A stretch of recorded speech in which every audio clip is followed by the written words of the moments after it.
Hey all, just finished a gym session and a really long day at my new job. So this topic is going to be quite brief.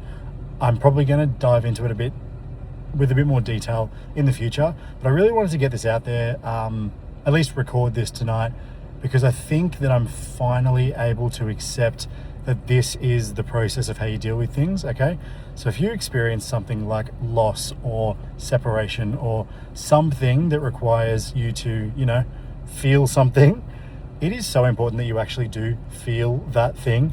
I feel like as a bloke, traditionally we kind of don't put our feelings out there. And I'm not saying you necessarily put your feelings out there, but if you're just ignoring things that are, impacting you, if they make your lip quiver or if they, cause some kind of emotional response, you cannot keep bottling it up and shoving it back down. The glass breaks at the end of the day. Pressure overloads and eventually you will explode, okay? I'm not going to talk about specifically what is going on in my head about an event that happened a couple of years ago in my life and some people that were really close to me in their lives too. And I might talk about that at some other point later on, but it's not fully relevant to the main topic at the moment. It's taken a long time to actually realize that I need to start processing this. And I believe that I'm truly at the end stages of the grieving process. I believe I'm at acceptance. And I might have been for the last couple of weeks. Yeah. Moving through things like denial is inevitably part of the stages of grief. There are 7 stages, okay? And each stage isn't necessarily linear. So you don't really go from stage 1, 2 to 3 all the way up to 7. 3 could come before 4, which could come before, 1, which could come before 7. Really, it's just all the different things that you feel as you process something that is inherently negative or is that it involves emotions that aren't positive, so to speak. Loss of friends, loss of family, death. When things are taken away prematurely.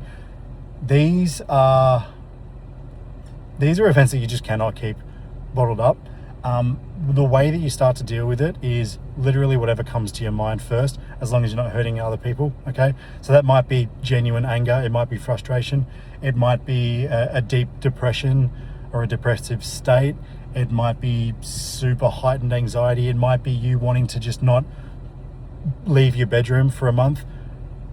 Realistically, all of those are completely valid.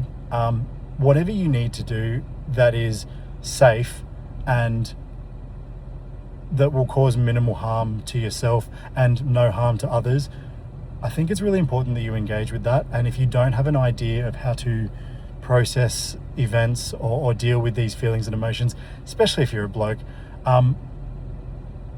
please look into it. As a clinician, dietitian, I always like to recommend psychology. I personally haven't seen a psychologist myself, but I'm very, very close friends with a bunch of them. And I think what they do is basically anything they touch turns to gold, genuinely. Super quick video. I think that when things happen and you do not give yourself time to process, it's inevitably going to be a bad thing. At the end of the day, you need to be able to sit down, think about it, think about how you're going to move forward as a person. There are some truly tragic things that happen out in this world. There are human experiences that other humans could never even contemplate.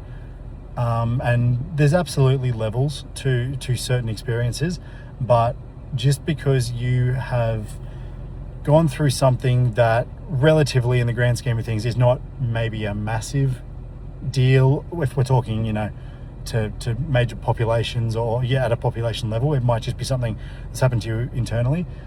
Don't let that disparage you from feeling certain feelings that you just naturally do feel, like, sadness, sorrow, loss, depression, things like that.